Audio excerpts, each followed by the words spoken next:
Well, good morning. Good morning. It is a joy to be with you as our mouths proclaim the greatness of the Lord and the blessings that God showers on us. It's an exciting weekend here at St. Alfred's. We are celebrating our 58th birthday. Founded in October of 1963. We are in our 6th decade. The first parish I served, Trinity Church in Newport, was founded in 1698. They are now in their 5th century. We are in our 6th or 5th decade. So quite a difference in span, but nonetheless, we can look back with joy and wonder at the journey that we have shared together, whether you've been at St. Alfred's for a few weeks or months or many, many years, as I know some of you have been. It has been quite a remarkable place to be, to see God's hand at work in us and through us, blessing the wider Palm Harbor community. It's also the weekend when we are kicking off our stewardship campaign for the fall. The theme of this year's campaign is Every Perfect Gift. And as I said in my note to you in the letter that was sent out earlier this week, I hope you've all received that. If you haven't, let us know and we can get you a copy of it. The phrase every perfect gift, I think, is such a beautiful way to capture what our experience here at St. Alfred's has been, what our own personal experiences often are if we have eyes to see and hearts that are open to understanding.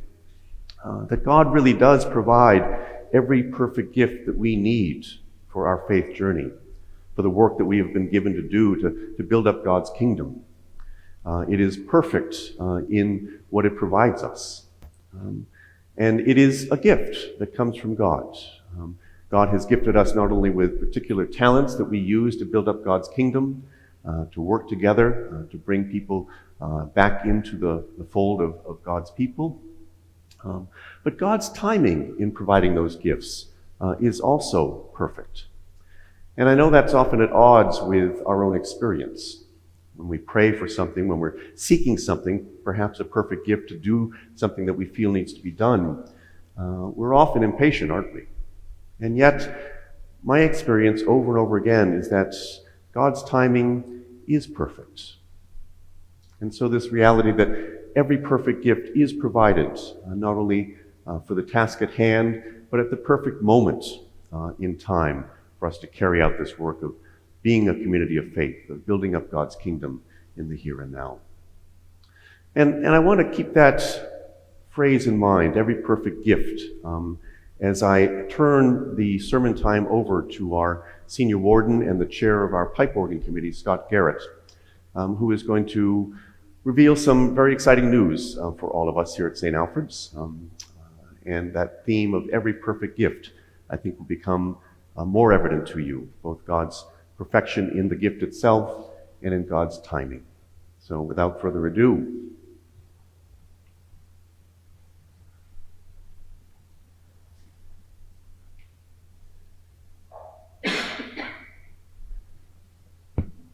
Good morning. Good morning. I'm going to talk to you this morning about something that has come to be called a legacy of commitment. And its role in stewardship. And then I will be sharing some, as Father Peter said, some very exciting news with you concerning our organ project and what's happened in the last few months. I want to start out, though, with some thoughts on stewardship. First, very little of what we do during our lives is completely original. And I don't mean that as an insult at all. But we grow because of what we experience, and those who come before us, and those who have made decisions that have affected us. So those people we interact with or who have come before us influence but don't determine who we are. We make that determination. So when we speak of stewardship, it's an act of caring. It's caring for what has been entrusted to us. It's caring for those who come after us. and it's caring for what we have now and preparing it for a successful future. So, stewardship is forward-focusing, not backwards-dwelling. This is our patronal weekend, and we have to quote King Alfred during that time. So I have two quotes. Not really quite sure how valid they are as being coming from his mouth, but they work very well in speeches. So St. Alfred was attributed to have said, "To speak briefly, I desired to live worthily as long as I lived, and after my life, to leave to them that should come after my memory in good works." It is what we do that becomes our legacy, what we leave for the next generation. Before we get to the exciting news, we have to look a little bit backwards to understand where we are today. This parish family has exhibited a resiliency that is no less than amazing. While our stewardship should be forward-focusing, we can't do that without understanding our past and what has led to where we are. With adversity comes innovation, strength, and solidarity. At many points during our history, we very easily could have seen the end of St. Alfred's. But we are here. And that's a testament to each of you who have remained committed to our church and our parish family. You all have continued to support the parish with your time, your talents, and finances throughout everything. And the future is bright.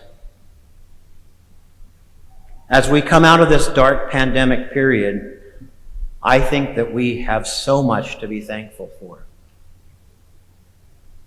The experience of the past years have allowed us to refocus what is important in our lives and have a greater appreciation for what we may have otherwise taken for granted. One thing it's shown me is how important this parish family is to my life. It's been my honor to serve you as your senior warden throughout this time. It's been my personal goal to do everything in my power to assure that this parish remains strong, to be a place of strength, solace, and refuge in your lives. As we look forward to the future, we will continue to rely on your resilience and commitment as we move into the next phase of St. Alfred's history.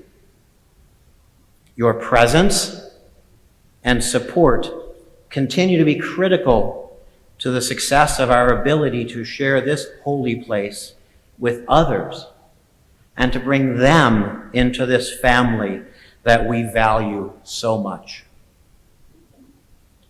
The past 17 months have taken a toll on in-person attendance, but that will improve over time. St. Alfred's continues to be a place worth our support, and I encourage you to share with me as we contemplate our financial support for the coming year.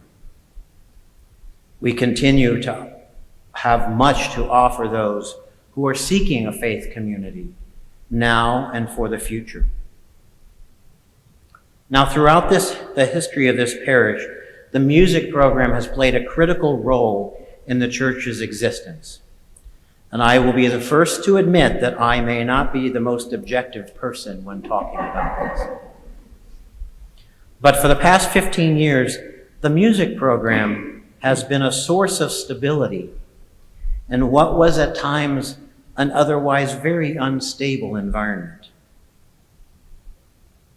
Valuing quality in worship, music and worship, was well established early on in St. Alfred's.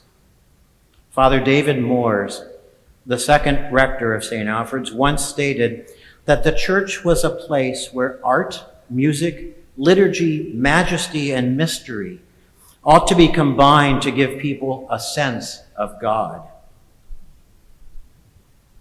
That brings us to the news I promised. In 2020, at the annual meeting, we brought before you that we would be reviving the organ project. Much was put on hold during COVID, but continued issues with the current instrument, you may have heard the crackling bacon in the speakers this morning, the challenges with that instrument and challenges with repairing it further brought home the need to look toward an eventual replacement. The organ committee was formed by the vestry in early 2021, and that group immediately got to work on looking at options for the eventual purchase of a new instrument for us. The committee members are Dorothy Stevens, Ralph Jordan, Laurel Bennett, Kevin Johnson, Father Peter, and myself. The congregation was provided with information about the formation of the committee and the initial process, and you haven't received a whole lot of information since then because a lot of work has been done in a very short period of time. A look into our history will demonstrate that this is not a new thing for us.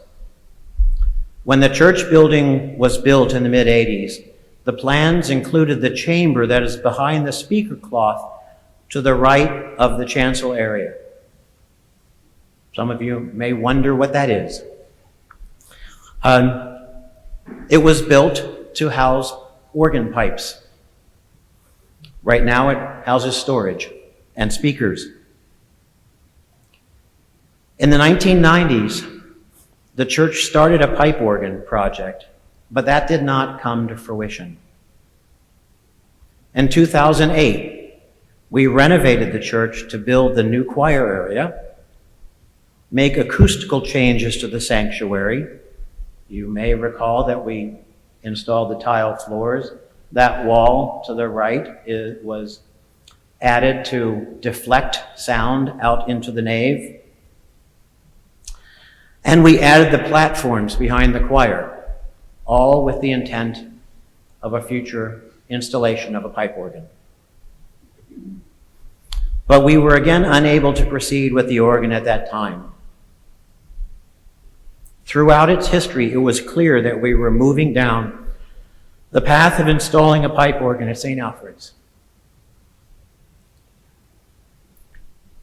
I am here today to tell you that we will be fulfilling that dream. The dream of many who have come before us, the dream that we have been preparing for the past 3 decades. The organ committee saw proposals from 8 well-established organ builders across the US and Canada.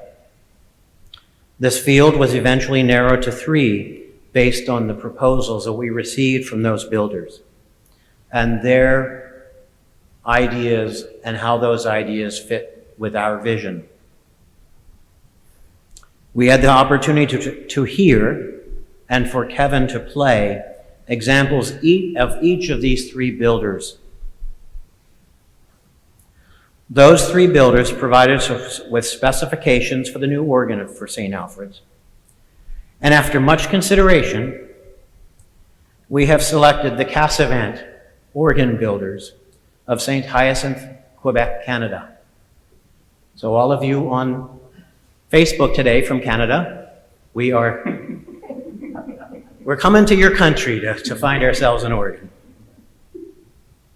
Cassavant has been in business since 1879.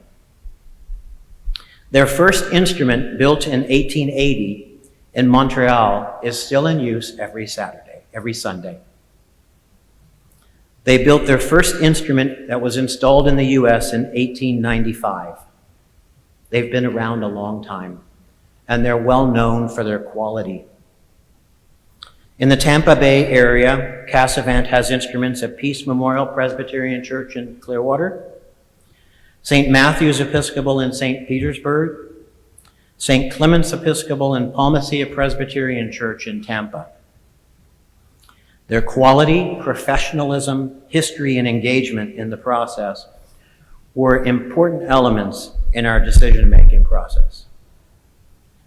But the key element in this decision was the sound and quality of the instrument we were able to experience at Palmacia Presbyterian in Tampa. The final design details of our instrument are still being decided, but a rendering of the proposed instrument will be on display after the service in the courtyard. The organ will be 3 manuals. The keyboards up top are the manuals. Pedal board, 32 ranks, and the easiest explanation of a rank is there are 61 notes on the keyboard. 1 pipe for each note is a rank. 27 stops, and approximately 1,945 pipes. Much more information on the instrument, the process, and how you can get involved in supporting this will be shared over the next few weeks. Once we sign the contract, it will be 14 to 16 months prior to installation. That's because every organ is built custom for the church it's going into. So it has to be built from scratch. The instrument will cost, the instrument and the project will cost approximately $1.1 million. That will include approximately $1 million for the instrument and the extra cost for some work we will need to do on the church. We will be repainting the entire sanctuary. We will be repairing the dome, which is falling down piece by piece. We will have to address the issue of the chamber becoming a swimming pool when we have a lot of rain. So there is work that has to be done prior to the instrument being installed. Now, before you get too apoplectic over the figure I just gave you, I want to share some more exciting news. Between 2000 and when we began the organ committee formation, we had received approximately $45,000 in gifts to the organ fund. Over the course of the time between May and October, additional donors came forward to me because they wanted this project to be a success. Even though we had not begun asking for donations. Each of the donors requested that they remain anonymous, and we will be honoring those requests. But I'm very excited to tell you that as of today, we have received $802,364 in gifts and pledges. So we are approximately 80% on our way toward paying for this project. An amazing testament to this parish and the support it provides. It's because of this generosity that we can move forward at this point. It's because of this generosity that we have decided to build the entire organ at once. The original plan was to build the organ here with an optional antiphonal division in the back of the church at a future date. Because of where we are, we can do the whole thing at once. And we have no doubt that we will be able to raise the remaining gifts to support the installation of this instrument. Now, like the commercials on TV, but wait, there's one more piece of exciting news. The organ will be just the beginning of an even bigger project for the future of St. Alfred's. For centuries, the church has been a center for learning and education.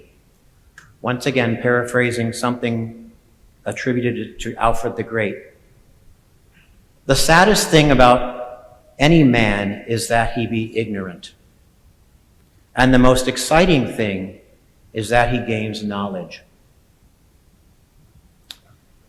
We will soon be launching the creation of the David R. Moores Center for Music and Arts at St. Alfred's.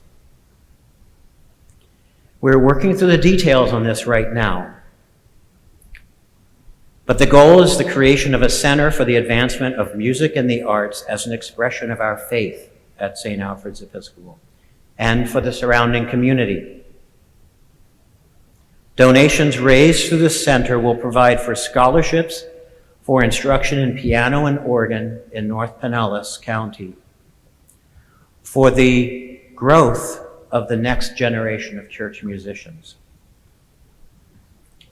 It will provide for the maintenance of the organ and other church instruments, for the funding for guest musicians at worship services, the supporting of concerts, lectures, and master classes, including guest artists to feature the new organ, and supporting a place for the advancement of visual and performing arts at St. Alfred's.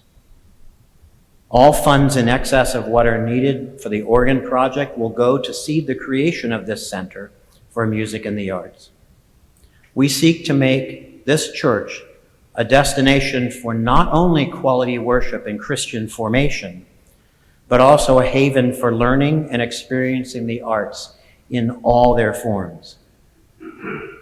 There'll be so much more to share with you over the next few weeks, but I hope that you all share in my excitement with what the future holds for this parish. Please do not hesitate to ask questions of me or any member of the committee. We're creating a document that you all will get that will explain how we've gotten here, where we're going, and how you can participate in this.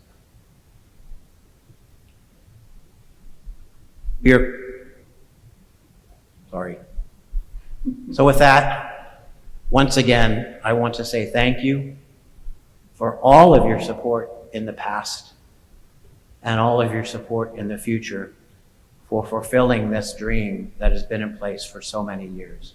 Thank you.